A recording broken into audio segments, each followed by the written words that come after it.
4 gadis pulang bersama-sama, namun dihalangi oleh mobil di belakang mereka. Gadis-gadis mengenali mobil itu sebagai milik guru mereka. Mereka pun dengan antusias menyapa. Melihat langit sudah gelap, guru pun menawarkan untuk mengantarkan mereka pulang.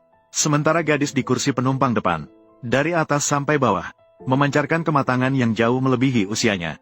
Hal ini membuat guru tak sengaja menatapnya lebih lama. Merasa perhatian guru, gadis itu sedikit malu dan menundukkan kepala. Namun tak ada yang menduga, keesokan harinya, gadis itu ditemukan tewas di tepi sungai. Pakaiannya sobek dan kumal, dipenuhi dengan luka-luka kecil.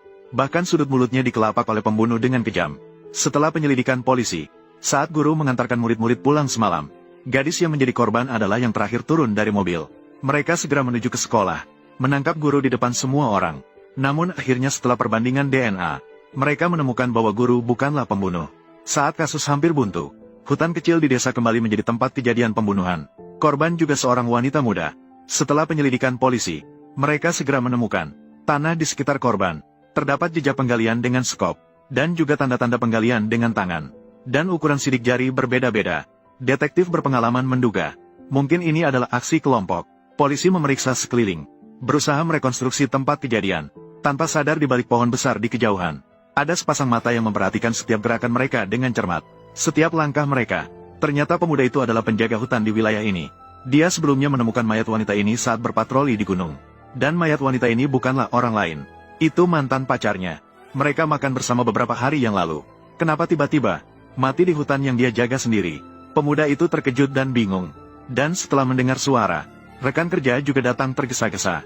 Setelah melihat mayat, dia segera mengeluarkan ponselnya untuk melaporkan.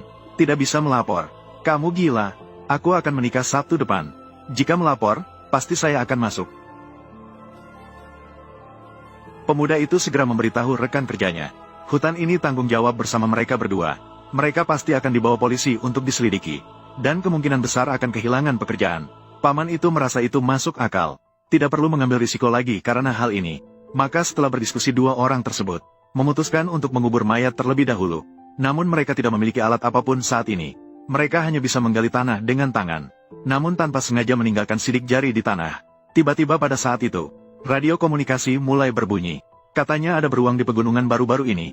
Setelah penjaga keamanan di sekitar mengetahuinya, mereka segera pergi ke gunung untuk patroli bersenjata.